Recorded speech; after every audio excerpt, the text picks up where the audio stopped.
Totally 803. How you guys doing? Before we get started, remember all things on this channel is alleged. In my opinion, it is for learning, it is for teaching, it is for sheer entertainment. Okay. This is a review of Housewives of Potomac, and baby, it's getting heated. Okay, it's getting good, but I just want to start off with, it started off where it left off with Candace, with her little pow. Candace is a little firecracker. Listen here. That little thing, she can pop off at the mouth. She can read you. She can drag you. And Giselle, you have made an enemy. But Candace, we told you this in the beginning, sir. I told you this. I said it. And this is before I even started doing reviews. Giselle and Rhop will pick out the weakest link. The one that needs to stand out to go after the strongest link. It used to be Karen. They can't fool with Karen no more. Honey, Karen is like the grand dame. There ain't no way. They don't care. You can't fool with Karen. They recruited Charisse because they thought Charisse can be the one to bring Karen down. But baby, were they wrong. Okay. Number two, once they do you, they done with you. They coming for you next. We tried to tell you, Candace. Pow. Listen to your older sister, girl. I'm trying to tell you, sis. All right, I'm rooting for you. Even though in the beginning, you know, you was at the Monique, and I thought you and Monique would be a power couple because both of y'all together would have told their tail up, but they turned you against her. Okay, and it just got a ruined relationship. I hope one day that you guys can repair that, because that was Giselle all day, every day, and you fell for the okie doke. But that's okay. You got a chance to get back up. Giselle has started with Chris Bassett, you guys. She is making claims that Chris made her feel uncomfortable, but yet he didn't say anything to make her uncomfortable. She invited him to talk to her in her room. The setup had started from the reunion. You know, as nurses, we always say the discharge starts immediately after the admission. The setup started directly after the reunion. She had a plan and she was going to push it through. But what she thought was Robin was going to help her. Okay? I applaud Robin. Thank you, Robin, for doing your research. Thank you. Girl, get your own storyline. Stop being dependent on Gizzard, because you and one and your family can have a better relationship. I see you can grow without Giselle. Okay, you have a storyline. You do. You really have a storyline. Giselle does not have a storyline. The storyline is you. Okay, you can be great with these women, but Giselle has almost ruined you, girl. I'm glad you stepping up. Bravo, Robin. Robbase. All right. Anyway, it starts off, and you know, little Papa's telling, listen here, don't start with my husband. Okay, y'all go out there and get that pervert that really make women feel uncomfortable. Okay, because my husband ain't the one. Y'all ain't gonna start with them. And every time my husband is interacting, y'all better show each clip every time. Baby, did they not show the clips? Go ahead, little Pie, little Candy Ant, do your dance, baby. And walked out and ain't paid Giselle no smoke. Giselle, no. Don't mess with Candace, because Candace gonna come back for you, baby. That's right. So anyway, you know, she's telling her that. Anyway, let's go on. And so it comes back in, and Candace is leaving, and Ashley is like, is she okay? And Giselle's like, yeah, she'll be okay. But Giselle didn't tell what was really going on, because she know Candace gonna get that A. Okay, Candace gonna get her. And so Robin and Wendy, except for 4 degrees, got into it, honey. Wendy came at Robin. Okay, They was talking about, Mia, and saying that Mia was lying. I don't think she was lying. I think she did have a scare. When somebody calls you from an oncologist and say you got lumps throughout your body, the first thing you think about as a nurse is, to me, any medical field, is lymphoma, okay? And they probably told her it could be lymphoma. All right, it's still not ruled out. Okay, so they got to take out the lymph nodes to make sure it hasn't metastasized. And if it's in a couple of places, they can remove it and she can have treatments. So I don't think she was lying. I don't see her lying about her health like that, but Mia is a liar. That point blank, period. So they got into it, and Robin stands up. And when they said, you called the girl a liar, I just said, I don't know. I hope it's not true. I hope she doesn't have that. But then off camera, Wendy got called calling me a liar. Girl, watch what you say, cause you be lying too. So old Robin talking about, who you talking to? Robin stood up.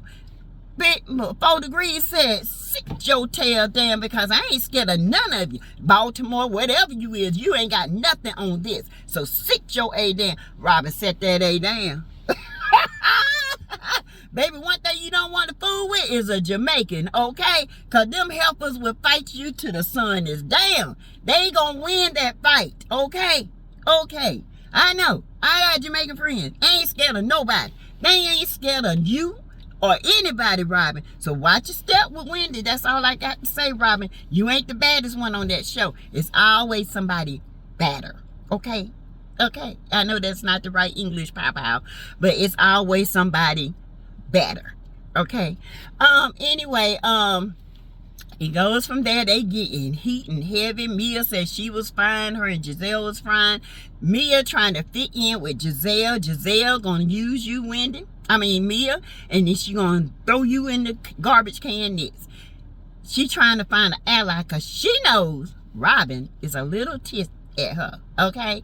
So Mia Thornton, you better be careful, honey, because your days is numbered when it comes to Giselle. You don't mess with the green-eyed snake with the synthetic wig, okay? This wig was so synthetic, y'all. It didn't even have a damn part. That thing was shining. Put some baby or lotion or baby powders on that stuff, or get you some dry shampoo and deaden that so it can look real, okay, Giselle? You don't have no child, the hair jacked up, the house jacked up, your clothes jacked up, your attitude, your way of thinking jacked up. You just jacked up, okay? Let's just put it that way. So they going at it. Robin asked, that Mia's son is on spring break, and she invited Mia's son and Ashley's kids and all the other kids. She didn't invite Wendy Osefo's sons. That was dirty, Robin. The kids ain't got nothing to do with grown folks stuff, okay? Nothing to do with it. That was dirty, and you was wrong. And you can come up under here all you want to, sis. You was wrong. I'm sorry. You were wrong. That was wrong on so many levels. The kids have nothing to do with the grown folks' fights. Be woman enough to say, I want your children there, even though we disagree. That don't mean that Wendy gonna sit there and fight and fuss in front of her kids. That don't mean that, no, at all. But what it does show maturity on your part. That was wrong, and I'm calling you out on it. Wrong. Very wrong, okay? And Wendy was hurt by that, and I see that. Y'all can argue all day, but leave those kids out of it, because it's gonna make you look bad, and people ain't gonna like you. It's already, people don't like you. It's going to make it even worse, okay? So don't put yourself in that predicament because, Love and Marriage Huntsville just had a bad predicament like that. Baby, don't do that. Don't. Robin, I'm just saying. So anyway, speaking of Robin, it leaves there. It goes to Ashley and her brother. They're looking at houses. Ashley, I'm going to need you to do better. You're going to buy a house with the man you're divorcing because you feel like you can't afford it. Maybe this scene was before she got the settlement, okay? Maybe that's what it is. Michael Darby is tired of Ashley. He wants somebody who's freaky, like he used to do, and she ain't doing it no more, and now he is done. So he give her a settlement. You can afford your house and raise your boys, okay? She fake crying like she gonna miss Michael. Girl, bye. You happy to get rid of that old pervert, okay? You don't love Michael. You did. That was an arrangement. You know your deal. 5 years. Got your money. Go on, girl. I don't blame you. Get your house and move on. Go on. Stop lying, okay? Woo! And then she got caught lying. So the realtor, who is Michael's realtor, said that, you know, everything at the bank was fine.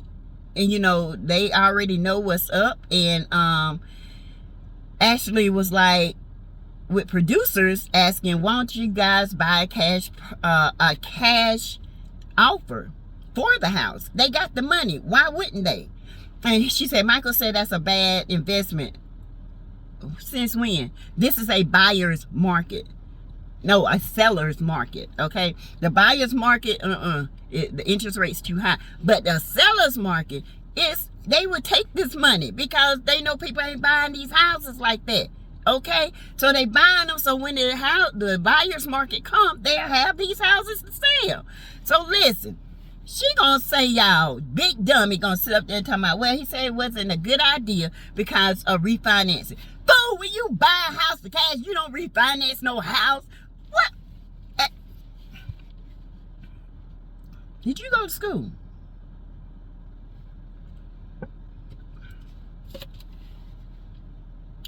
And she knew she was lying. Okay, Ashley? Girls, stop. You done got caught in so many lies with this marriage. I don't even think y'all divorcing. I think this is a storyline because you know it's dead. Okay? Y'all gonna end up getting back together. I don't see no divorce papers. It's been over a year. And y'all still ain't divorced. So just get back together with old perv and you'll be just fine. Okay? And old touchy fingers and rubby hands. Ugh.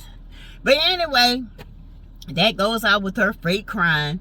Goes to Giselle meeting up at Karen's house, pulling her in this mess. And then when Karen find out, she gonna cuss Giselle out.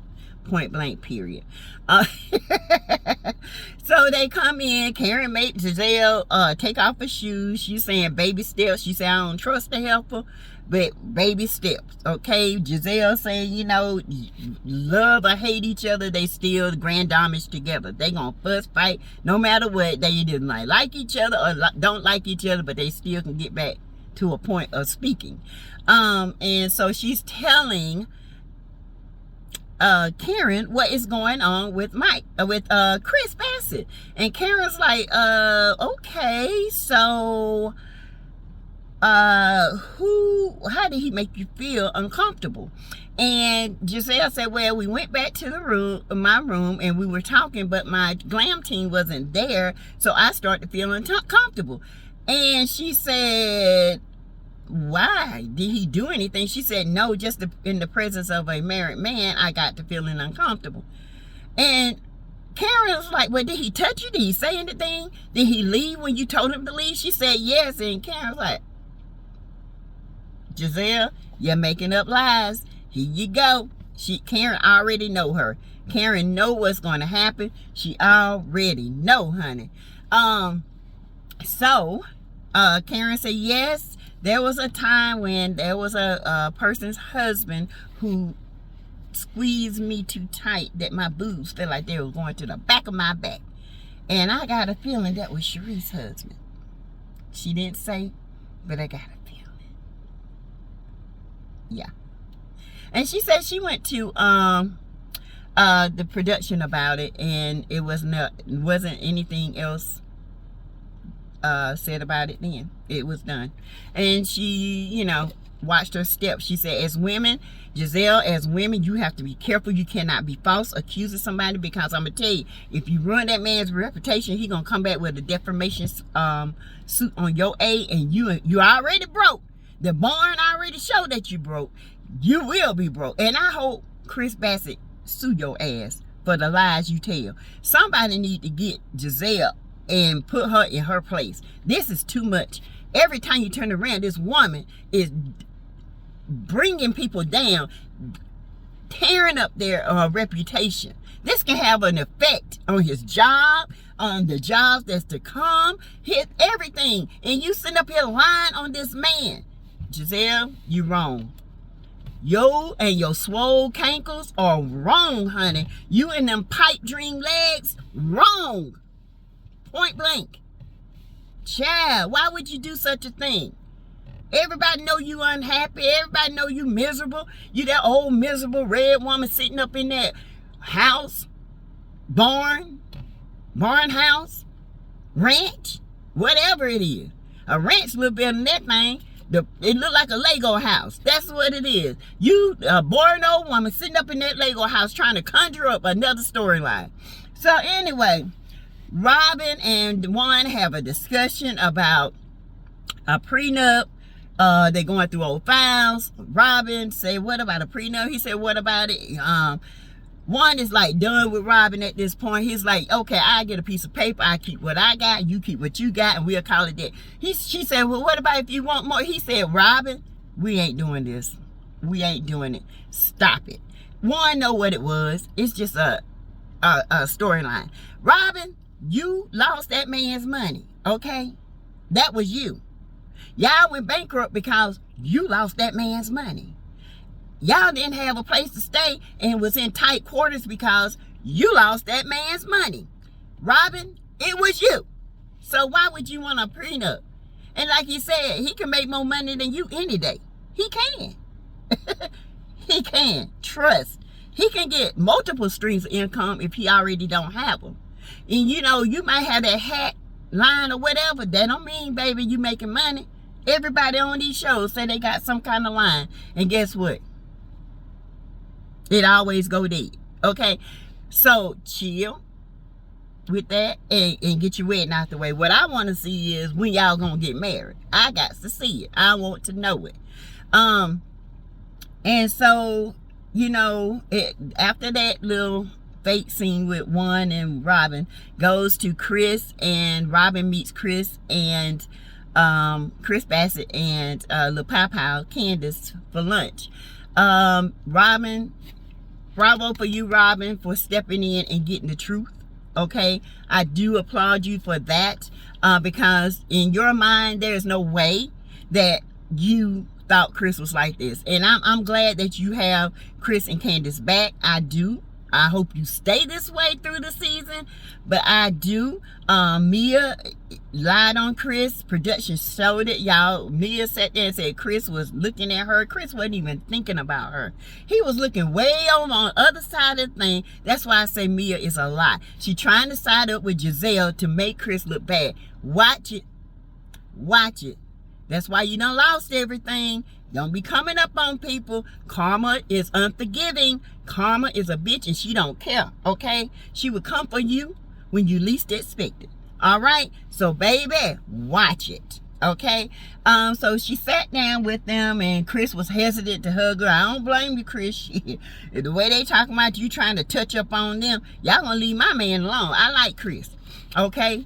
And he's the nicest one of them all. Well, all the men are nice, okay? But I like Chris. He loved Candace. Anyhow, she's saying what Giselle said, and Chris confirmed that it's nothing to that. It's not. I don't know what's going on, why. And then it shows after they have their talk, and Robin is like, thank you, because I kind of had the confirmation that this was not true, and she was happy about it. It shows Candace in the confessional saying, I gave her too much. She said, I got too comfortable with Giselle. And she almost started crying because now she can look back over things and see how Giselle has used her, okay? The next user is Mia. She gonna use Mia up and spit her out like a jaw full of chewing tobacco. Just nasty, just spit her out. and then she gonna move on to the next weakest link.